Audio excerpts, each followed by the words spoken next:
Hello friends, how are you all. Friends, मैं आज आप लोगों को इंग्लिश से जुड़े 4 ऐसे पॉइंट्स बताने वाली हूँ जो इंडिया में होने वाले स्पोकन क्लासेस में स्टूडेंट्स को बताए ही नहीं जाते हैं। ये सिर्फ बाहर देश के बच्चों को ही बताए जाते हैं। तो इन 4 राज की बातों को जानने के लिए मेरी वीडियो में एंड तक बने रहना फ्रेंड्स। और हाँ, अगर अभी तक आप लोगों ने मेरे चैनल को सब्सक्राइब नहीं किया है तो जाके ज़रूर से पहले मेरे चैनल को सब्सक्राइब कर ले, ताकि मैं आप लोगों के लिए ऐसी ही वीडियोस लाती रहूँ। तो चलिए फ्रेंड्स, स्टार्ट करते हैं। पहला 2 शब्द है डू नॉट और don't.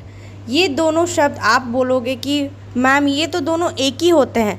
Do not full form में होता है और डोंट हम लोग शॉर्ट में बोलते हैं, लेकिन नहीं फ्रेंड्स, दोनों के मीनिंग अलग होते हैं। जी हाँ, आज तक आप लोग इन दोनों शब्दों को एक ही समझते आए हैं, लेकिन आज मैं आप लोगों को इस बारे में क्लियर करती हूँ। जब डू नॉट लिखा होता है तो इसका मीनिंग कुछ और होता है, जब डोंट लिखा होता है तो इसका मीनिंग कुछ और ही होता है। देखिए, जो पहला डू नॉट है उसका मतलब होता है मत करो, और जो दूसरा डोंट है उसका मतलब भी होता है मत करो। लेकिन जो पहला वाला डू नॉट है उसका परमानेंट तरीके से मत करो, कोई भी काम को परमानेंट तरीके से मत करो इसका मतलब होता है। और डोंट का मतलब होता है टेम्पररी चीज़ मत करो। ठीक है, मैं आपको एग्जाम्पल के साथ बताती हूँ। जैसे कि हंसो मत। हंसो मत, अब मैं इसको तो परमानेंट तरीके से किसी को नहीं बोल सकती कि मत हंसो बाबा, ज़िंदगी भर रोते ही रहो। ऐसा तो मैं किसी को नहीं बोल सकती। हाँ, मैं कुछ काम करी और अगर अगला बंदा हंस रहा है तो मैं उसको बोलूँगी हंसो मत, अभी मैं कुछ करी। तो इसको मैं क्या बोलूँगी, परमानेंट नहीं बोल सकती, इसको मैं टेम्पररी बोलूँगी हंसो मत। तो इसके लिए क्या यूज़ करेंगे, डोंट लाफ। इसमें डू नॉट नहीं आएगा, डू नॉट गलत हो जाएगा, डोंट लाफ। ठीक है।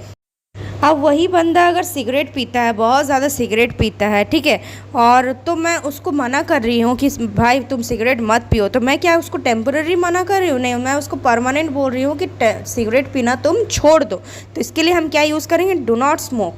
जैसे कि अगर मैं किसी को बोल रही हूँ बात मत करो, अभी क्लास चल रहा है, बात मत करो, तो मैं क्या बोल रही हूँ, उसको परमानेंट बोल रही हूँ कि कभी मत बात करो, ज़िंदगी भर बात करना बंद कर दो? नहीं, अभी मत बात करो। इसके लिए हम क्या यूज़ करेंगे, डोंट स्पीक। ठीक है। आप कहीं पे भी ट्रैवल करते होंगे तो ज़रूर देखे होंगे कि हर जगह लिखा होता है कि डू नॉट।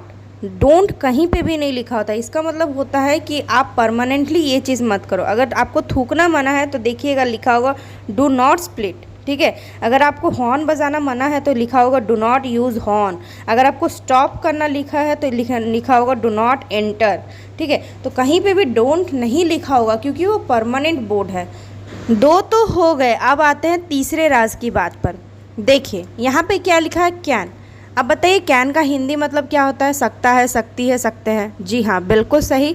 मैं कार चला सकता हूँ, मैं बोल सकता हूँ, मैं देख सकता हूँ, मैं जा सकता हूँ, मैं सुन सकता हूँ, मैं लिख सकता हूँ। इन सारे में हम लोग कैन का यूज़ करते हैं, अच्छी बात है।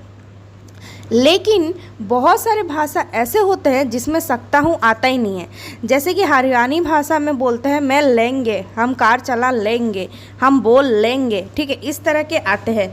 और अगर आप बिहारी में जाओगे तो अलग ही बोलते हैं। सकता है, सकती है, हर कोई यूज़ नहीं करता है। तो कैन का असली मतलब होता है ताकत दिखाना। मतलब कि जो वाक्य में भी ताकत वाली बातें आएगी उसमें हम लोग कैन लगाएंगे। जैसे मैं चेयर उठा सकता हूँ, ठीक है, उसमें हम लोग कैन लगाएंगे। लेकिन अगर कोई यहाँ पे बोलता मैं चेयर उठा लूँगा, तो वो भी तो सेम ही हुआ ना। इसमें तो सकता नहीं आया, लेकिन चेयर उठा लूँगा, इसमें भी ताकत वाली चीज़ें आई। तो जहाँ पे भी ताकत वाले वाक्य आएंगे वहाँ पे हम लोग कैन लगाएंगे। ये नहीं देखना है कि सकता है किस में आया या सकती है किस में आया, ये नहीं देखना है। अब आते हैं चौथे पर। जिस तरह से मैंने आपको कैन का मतलब बताया कि सकता है, सकती है नहीं होता है, उसी तरह से ये शुड है। शुड का मतलब भी आपको ज़रूर बताया गया होगा कि इसका मतलब चाहिए होता है, जबकि इसका मतलब चाहिए नहीं होता है। इसका असली मतलब होता है सलाह देना। शुड मतलब होता है किसी को भी सलाह देना। जिस हिंदी वाक्य में अगर चाहिए नहीं आएगा तो क्या उस पर शुड नहीं लगेगा, ज़रूर लगेगा। खाली वाक्य में आपको इतना याद रखना है कि उसमें आप सलाह दे रहे हो, इसका मतलब उसमें शुड लगेगा। आप चाहिए आ रहा है कि नहीं आ रहा वो आपको नहीं देखना है।